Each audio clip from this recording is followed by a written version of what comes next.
As the world watched Pakistan's struggle under mounting debt, IMF officials wrapped up a crucial review in Islamabad this March. And just weeks later, on April 22nd, terror struck Indian soil again. 26 innocent tourists were massacred in Pahalgam, Kashmir.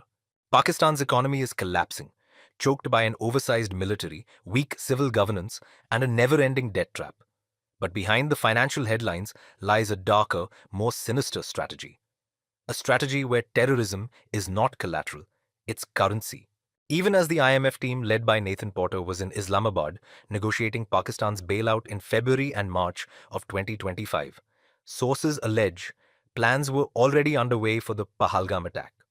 Why? Because with every act of terror, Pakistan raises the stakes.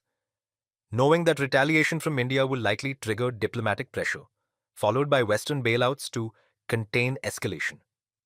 That's why the April 22nd attack was more than an act of terror. It was a financial maneuver. This isn't the first time. In 2001, 9/11 USA attack and $1.03 billion IMF funding. In 2001, Pakistan received a $1.43 billion IMF loan just before the Indian Parliament attack. In 2002, Daniel Pearl murder and $1.03 billion IMF funding. In 2005, the London bombing and $1.02 billion IMF funding. In 2006, Mumbai train attack and $3.01 billion IMF funding. In 2008, a $10.05 billion bailout right before the 26th of November Mumbai carnage. In 2015, the Udhampur attack and $6.64 billion IMF funding. In 2016, the Uri attack and $6.64 billion IMF funding. In 2019, Pulwama attack followed by a $6 billion IMF package. In 2025, the Pahalgam killings, and then a $1.03 billion payday from the IMF. Coincidence or a clear pattern where terror becomes leverage? While IMF funds are meant to stabilize Pakistan's economy, a large share is hijacked by its military-industrial complex. Even as global outrage swelled, Pakistan announced compensations of 10 million rupees each to the families of slain Jaish-e-Mohammed militants killed in India's retaliatory strike on May 7, 2025, Operation Sindoor. And more shocking, rebuilding Muridke, the headquarters of the banned Lashkar-e-Taiba, using taxpayer money. The same LET, whose founder Hafiz Saeed, UN, designated terrorist, remains comfortably protected in Pakistan despite international sanctions. Today, Pakistan owes $130 billion in external debt. With $23 billion owed to China alone, Beijing's grip on Islamabad is tightening. Add to that Saudi Arabia's rolling deposits and conditional support, and what you get is a country mortgaging sovereignty in exchange for short-term survival. All this while critical reforms are bypassed and the terror infrastructure remains intact. Pakistan's terrorism isn't isolated, it's institutional.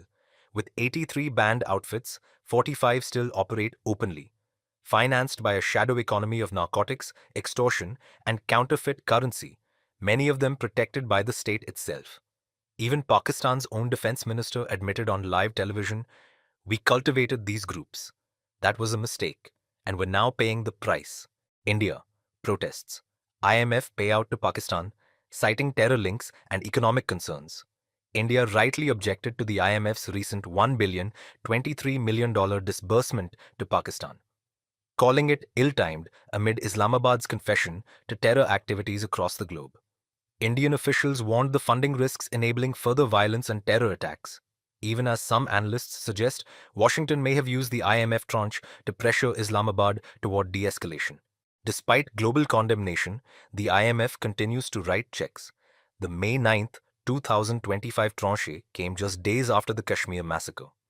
By May 17th, reports confirmed that IMF had imposed a total of 50 conditions, none restricting military expenditure or terror support.